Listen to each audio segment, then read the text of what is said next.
Hi ladies and gentlemen, my name is Daniel and I'm from Enable Asia. Today we are having a very special guest with us to look at caregiving. But caregiving at what age? That's the important question. She was a caregiver at the age of 12. Today, fast forwarded almost 20 years later, she still is a caregiver. Right, so today I want to introduce you a very special person. I will not burst the bubble and tell you her name. I will get her to introduce herself and talk a little bit about her journey. Right? How did you start caregiving at the age of 12? Okay, so hello everyone. My name is Youyi, co-founder of Chapter 3. So how do I started doing caregiver at the age of 12 is when my dad had diagnosed with brain cancer when I was primary 6. So back then when I heard this news, I was really stunned, and also at the same time I was being expected to take up the role of caregiving, because back then when my dad diagnosed with brain cancer, my mom was a homemaker, so she basically need to actually take a part-time work to actually find a job outside to make a living. Right. Then at the same time I have a sister. So back then she was 6 years old, so I was 12 and 5 years old back then. So I need to take care of my younger sister. At the same time I need to take part-time work at primary 6. I remember primary 6 to sec 1. This period. Yeah, and then you also mentioned that you got to take care of Grams as well. Yeah. Granny as well. Yes, correct. So fast forward right now, I'm taking care of my grandma. Okay, back 2 years ago when she was diagnosed with stroke. So she stayed with my mom house. Yeah, so basically back then I was really need to take care of my grandma, mentally and physical needs at the same time, to accompany her throughout her every Sundays and all this when I bring my 2 kids over. Yeah, and then mommy is not feeling so well now as well. Tell me. Yeah, so my mom last year, she actually all along besides my dad had brain cancer, my mom actually had this heart condition. So actually, back then she was working, she also had this heart condition, and even right now, last year she had a major open heart surgery. Yeah. So after her surgery, I've been taking turns with my sister to take care of her in the hospital, to accompany her, and then to support her after she's discharged. Then she get out of the home, get out from the hospital and go back to her home. Then we need to make some family arrangement, who to take care of her, then who to in terms of the food, how to prepare, because she cannot cook. So after we need to engage a helper to take care and all this. So there's a lot of things ongoing on last year actually. Yeah, and then in addition to that, you had issues as well. Tell me, I mean, when this is folks we are watching, right? This is layering one layer, right? Yeah, so tell me about your own issues. Yeah, so back then when I was 2022, so I had a health scare. So it was a myocarditis, it was a heart condition. So myocarditis. Yeah. So it was a heart condition that actually the virus attacked the heart. So basically back then in May 2022, 2 years ago, the doctor told me that it's a life and death for me. Yeah. So back then I really recovered through really strong willpower, and also miracles do happen for myself, and I'm thankful for that, to really recover very fast in the next 6 months. Then ever since then obviously in October 2022, then my mom actually had this heart condition. So it actually overlapped with my current condition and my mom's condition. Right, so her condition, right? She's downplaying her own condition, right? Because her condition needed a heart transplant. Yeah. And how often do we get heart transplants? Yeah. Just think about it, right? And can you imagine if she's no longer with us today, what happened to mom and what happened to grandmother? Right, but we can talk a little bit about that later on. But I want to bring you back to when you were 12 years old. When the diagnosis of Daddy with brain cancer. Yeah. How quick was that? How fast did he leave you? Yeah, so he left me when I was sec 1, so I was 13 years old. So it's just 1 year apart. Yeah. And how did that feel? I mean, can you imagine that feeling? Yeah, so back then when I was 12 years old, I was a rebellious kid but I mean primary 5, until when I was primary 6, when my mom told me that my dad had brain cancer. So that really triggered me a lot of emotions, and then I realized that I need to step up as an elder daughter to take care of the family. So when my dad passed away when I was sec 1, I was 13 years old, obviously there's a lot of emotions going on, and funeral happens, and I mean things happen, and we actually take care of medical debts Yeah. Yeah, because back then we weren't insured in terms of insurance, don't have insurance to cover. So I had to take like part-time work and all this to fund for the debts. Yeah, In terms so of medical bills. 13 years old, dad passed away, mom was a homemaker, sister is half her age. She stepped up, played her role as the elder daughter, or maybe the matriarch in the household, worked to pay off debts. Yeah. How did that affect the way you grew up? Basically, back then when my dad was diagnosed with brain cancer when I was primary school, so I told myself and told my mom say that, hey, actually in secondary school, when I was Sec 1, I told myself to be the best, like to actually study hard and then to go to JC or go to like uni, to local use, so that I can be a doctor one day to actually save my dad's life, like to like someone like that. Yeah, so that was my dream. Yeah, so back then when my mom had this kind of when my family had this kind of family disaster, right? So I told myself that I need to do the best for everything I do, including studies. So I scored like A's and all these like in my secondary school, we taught in the school. Then after that, in moving to poly, then after I choose poly like accountancy and then to NTU accountancy, and that's when I entered to be Yeah. So what I'm hearing is that because of that forced her to step up, be the best that she can be, do well in her life, and today she's a proud owner of an organization in addition to the degrees that she has. I mean, it's an amazing journey, right? Because everyone says it's easy, but we all know as caregivers, it's not easy. Yeah. I want to hear that story because you're a millennial. You are at the social peak of your career, and your career peak is right now. Now you're caring for grandmother, mother, and 2 young kids, and the youngest one is 8 months old. 8 months old. And who cares for you? I don't know. Tell them, look at them in the eye, and My husband maybe. husband has a name. Yeah, Fan Hao. So Fan Hao, thank you for loving her and caring for her, because without you, somewhere down the line, couldn't have survived. yeah. So I'm amazed because I started my journey at 29. You started at 12. You were young. You were a kid.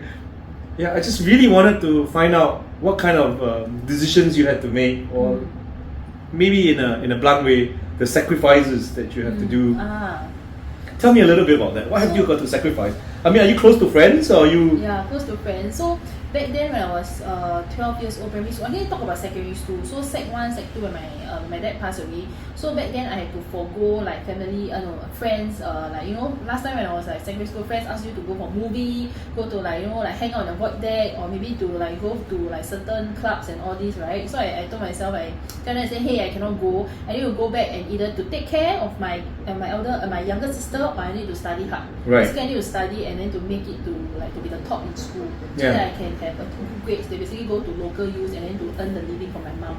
So that was my motivation to really work hard in life and then to give back to my mom. Who's the one taking care of me. So you grew up very fast and very quick. Yeah, well, everybody is out there playing, and maybe playing magic cards or playing your phones and games and all that stuff. You had to work, you had to go back to school, you had to make sure that you do well for grades, and then virtually had no life. Yeah, I was studying and working. So is that, now looking back, right, is that a sacrifice, or would you think that that's a good decision that you have made? I mean, now 20 years on, right? Yeah, so 20 years on, I'm 32 this year, so I'm actually thankful for the experience that I had, to be honest, because it really allows me to like shape me as a person who am I today. Like to number one is to stay humble in whatever thing that you do. Number two is to work hard in life, okay? Work hard and work smart, but in terms of the working hard, to be diligent in whatever you do and give the best in everything you do in life, so that you will live life without regrets. So that's my main motivation in life. And that's all the good stuff, right? But I want to hear the bad stuff. When was the worst point in your life that you thought that, I can't do this anymore, right? Take some time, right? Yeah, the worst time in my life that I cannot do this anymore. Yeah, when did you feel that you were just going to give up? Or like, why am I doing this? Why am I the only person doing this? I think when I was, it triggered, some memories back when I was Sec 1. It's like, why it has to be me, right? like why my dad choose to pass away. I mean, like he doesn't choose, but he passed away such a young age. Like why am I the one that taking care of the kids? I mean, taking care of my younger sister. I also like need to hand over, like in terms of tuition, I need to take like part-time tuition and all this, and like I remember I work in McDonald's. Remember, I work in McDonald's and earn $5 an hour. Why am I in this situation whereby I can hang out with friends, I mean, go to movie or to party and all this? So why am I in that situation? So I think back then when I was in secondary school, I mean, I feel very angry at the same time, angry and like emotional, like I mean illogical emotions, right? Like to experience like, hey, why am I the one that doing all this? Why not can it be others? Why must it happen to my own family? So a lot of like I think a lot of emotions built up back then.